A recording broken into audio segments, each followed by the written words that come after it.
Renungan Minggu kelima Paskah 2 Mei 2021.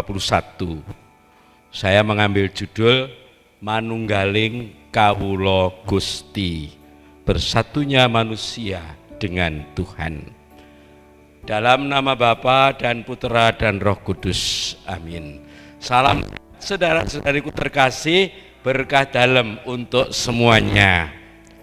Saudara-saudariku terkasih, selamat berjumpa lagi dalam renungan kali ini, Minggu kelima Paskah. Ada ungkapan yang berbunyi, bersatu kita teguh, bercerai kita runtuh. Nah, berkaitan dengan Injil suci hari ini, muncul dalam benak saya kata-kata ini, bersatu kita subur, bercerai kita hancur. Masalahnya adalah bersatu dengan siapa kok kita bisa subur, dan bercerai dengan siapa kok kita bisa hancur. Dan apa pula maknanya bersatu atau manunggal itu? Bersatu bisa diartikan total, lebur jadi satu, sehingga identitas masing-masing sudah tidak nampak lagi, seperti terjadi pada beberapa makanan. Bahan yang berbeda menyatu lebur dan menjadi sesuatu yang baru. Bersatu bisa diartikan menyatu, namun identitas masing-masing masih nampak. Ini bisa pada manusia sebagai suatu kumpulan ataupun binatang sebagai suatu kawanan. Lalu bagaimana dengan ungkapan manunggaling kawula Gusti? Ada yang mengartikan Gusti dengan manusia itu lebur, sehingga manusia seakan-akan menjadi Gusti. Hal ini bisa menjadikan manusia merasa seperti Gusti Allah. Dan orang seperti ini sering membuat pernyataan-pernyataan yang aneh. Dan bagi yang percaya, juga akan muncul sikap dan tindakan yang aneh-aneh, dan bahkan bisa menjurus kepada berbagai macam kejahatan. Contohnya, menganggap keyakinannya yang paling benar, lalu menganggap kafir keyakinan lain yang harus dimusnahkan. Orang yang menganggap dirinya paling sempurna serta selalu berpikir negatif terhadap orang lain, yang ujung-ujungnya akan lebih membangun permusuhan ketimbang membangun persaudaraan dengan sesama. Namun ada juga yang mengartikan lebih wajar dan sehat, manunggaling kawula Gusti. Gusti manunggal dengan kita. Gusti tetap Gusti dan kita tetap kita. Identitas masing-masing tetap terjaga dengan sehat. Gusti Maha Kuasa, sedang kita titah sakwantah yang tanpa Gusti tidak bisa apa-apa. Orang yang seperti ini akan rendah hati dan bisa menghormati sesamanya yang berbeda-beda satu sama lain. Baginya, perbedaan itu adalah anugerah yang justru membuat orang terdorong untuk saling belajar satu sama lain demi perkembangan yang cukup sehat dalam hidupnya. Orang seperti ini tidak akan pernah berkompromi dengan kejahatan bentuk apapun. Dia akan sangat ngrumangsani siapa dia di hadapan Gusti Allah dan siapa dia di tengah sesamanya, dan sama-sama titah dalam Gusti. Saudara-saudariku terkasih, dalam Injil suci hari ini Yesus mengatakan, akulah pokok anggur dan kamulah ranting-rantingnya. Siapa tinggal dalam aku dan aku dalam dia, ia berbuah banyak, sebab di luar aku kamu tidak dapat berbuat apa-apa. Perumpamaan ini hendak menggambarkan relasi atau hubungan yang begitu erat tak terpisahkan antara Yesus dan para muridnya, dan tentu antara kita dengan Tuhan sendiri. Ranting hanya bisa hidup dan menghasilkan buah jika ia melekat pokoknya. Demikian juga pokok anggur membutuhkan ranting-ranting untuk menempatkan buah-buahnya. Tuhan ingin kerjasama dengan manusia. Dia ingin berkarya lewat manusia yang adalah ranting-rantingnya. Asupan atau makanan yang menjalar dari akar ke batang tubuh agar ranting bisa hidup dan berbuah. Tuhan hidup dengan manusia. Tuhan berbagi kehidupan dengan manusia agar bisa menghidupi kehendaknya. Tuhan tetap Tuhan dan manusia tetap manusia. Tuhan menghormati kebebasan manusia yang adalah anugerahnya sendiri. Namun bagaimanapun juga Tuhan adalah maha kuasa dan manusia cuma titah sawan. Maka saudara-saudariku, sehebat apapun kita, jangan sekali-kali menganggap kita seperti Tuhan. Itu neranyak namanya. Ranting pada batang banyak dan semua mendapat asupan hidup dari batang tubuh yang satu dan sama. Ada yang menghasilkan buah banyak, namun ada juga yang sedikit, dan tentu saja ada yang mungkin tidak urun buah. Itu biasa. Namun kita harus ingat sekali lagi bahwa sabda Yesus tadi adalah perumpamaan, maka harus dicari hikmahnya. Yesus mengatakan bahwa ada yang berbuah dan itu bersihkan supaya lebih banyak buahnya.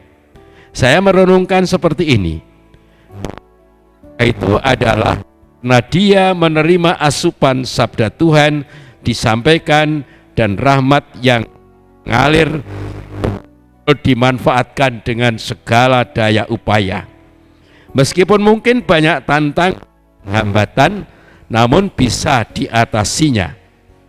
Kadang susah juga, tetapi si ranting tidak putus asa dan mau berusaha dengan tetap menyatu dengan pokoknya. Siap dibersihkan oleh Tuhan sendiri melalui siapapun juga yang dengan tulus membimbingnya.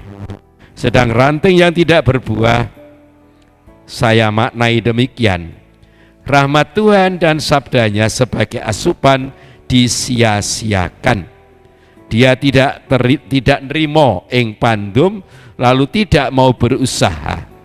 Ini menjadi makanan empuk bagi penggoda dan perintang. Si ranting sedikit pongah, sombong dan sembrono, sehingga asupan terbuang sia-sia. Sebetulnya dia tidak dipotong, tetapi dia sendiri sengkleh atau sengkleh, hampir putus. Dia tidak kuat menahan arus dunia ini dan membuat dia sendiri sedikit demi sedikit lupa bahwa kekuatan yang ia miliki itu dari pokok asalnya dari Tuhan. Dia merasa bisa sendiri tanpa Tuhan, sumber kehidupan. Meskipun tahu akan hal ini, namun tidak mau bertobat dan membaharui diri, dan akhirnya tumbang patah. Kenapa saya berani merenung seperti ini?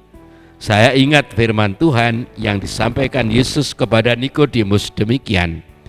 Allah mengutus anaknya ke dalam dunia bukan untuk menghakimi dunia, melainkan untuk menyelamatkan oleh Dia.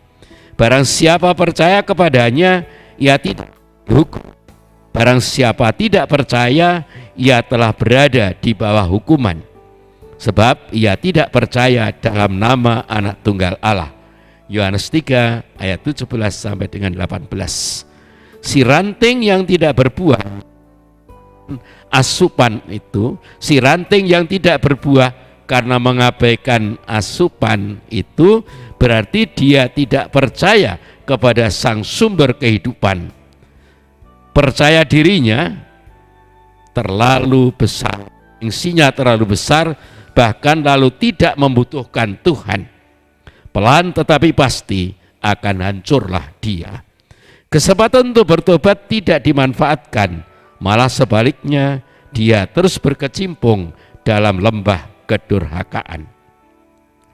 Dalam hubungan dengan para murid, Yesus terus memberi asupan dan hati mereka terbuka menerimanya. Godaan dan hambatan sering menimpa mereka, namun mereka tahan uji. Kecuali satu sahabat kita, si Yudas Iskariot, yang salah kedaden. Nah, mari coba dua tokoh kontroversial ini, Yudas Iskariot dan Paulus. Yudas Iskariot adalah murid yang sangat dekat dengan Yesus. Sebetulnya sangat halus budi pekertinya, namun kalah dengan dunia sehingga tega menjual Yesus. Kesempatan untuk bertobat ada, apalagi dari salib Yesus juga memohon kepada Bapa, ya Bapa, ampunilah mereka sebab mereka tidak tahu apa yang mereka perbuat. Saya kira kata-kata itu juga diperuntukkan bagi Yudas Iskariot. Namun Yudas sudah tuli karena stres berat. Lalu uang darah dihamburkan di depan imam-imam kepala yang tidak menggubrisnya, lalu dia gantung diri. Nah, sekarang tokoh satunya Paulus. Dia adalah Saulus yang memiliki fanatisme terhadap hukum Taurat, sehingga dia menganiaya pengikut jalan Tuhan secara membabi buta. Suatu saat dia dicegat oleh Yesus dan dia mulai menyadari kesalahannya, sehingga atas kuasa Tuhan melalui Ananias dia bisa berubah total. Sampai suatu saat dia bisa berujar, aku telah disalibkan dengan Kristus, aku hidup, tetapi bukan aku lagi sendiri yang hidup, melainkan Kristus yang hidup di dalam aku. Galatia 2 ayat 19-20. Saudara-saudariku terkasih, kiranya hubungan Yesus dengan para murid juga merupakan hubungan Yesus dengan kita. Kalau kita mau hidup dan berbuah, kita harus terus menyatu dengan Yesus. Persatuan itu harus terus kita bina dengan baik dan terus menerus. Sebagai murid Kristus, kita diharapkan selalu hidup bersatu dengan Kristus, melekat pada Kristus tak terpisahkan. Seluruh sakramen gereja dimaksudkan agar kita selalu bersatu dengan Kristus. Melalui sakramen Ekaristi, kita disatukan dengan tubuh darah Kristus. Melalui sakramen baptis, kita disatukan dengan Kristus melalui air baptis. Melalui sakramen rekonsiliasi, kita disatukan kembali dengan Tuhan setelah terpisah karena kita berdosa. Itu semua terlaksana di altar ini. Namun saya ulangi, ini semua terlaksana di altar ini. Apa yang terlaksana di altar harus kita bawa ke pasar, artinya ke kehidupan keseharian kita agar bermanfaat bagi siapapun juga. Berkat iman manusia membuka diri terhadap Allah untuk meretas tuntas egoisme kita. Dan karena kita terus akan dapat membangun persaudaraan sejati dalam kasih dengan siapa juga. Dengan demikian kita berharap semoga manunggaling kawula Gusti akan terus dibina, agar kita terus hidup dan menghasilkan buah berlimpah. Semoga ini boleh menjadi obat penyakit abad modern yang kebablasan, karena lunturnya iman kita akan Gusti Allah yang murka hidup mati kita. Ingat, Gusti Allah itu maha kuasa, sedang kita itu titah sakwantah. Meskipun Yesus mengatakan bahwa tanpa aku kamu tidak bisa apa-apa, namun kita diangkat menjadi teman sekerjanya demi pembangunan langit dan bumi yang baru. Semoga manunggaling kawula Gusti dimaknai secara benar dan sehat, agar tercapailah damai di bumi, damai di hati, serta musnahlah pandemi kebencian dan permusuhan yang jauh lebih hebat daripada pandemi COVID-19 ini. Amin. Tuhan bersamamu dan bersama rohmu. Semoga kita semua diberkati oleh Allah yang Maha Kuasa, Bapa dan Putra dan Roh Kudus. Amin. Salam sehat saudara-saudariku terkasih.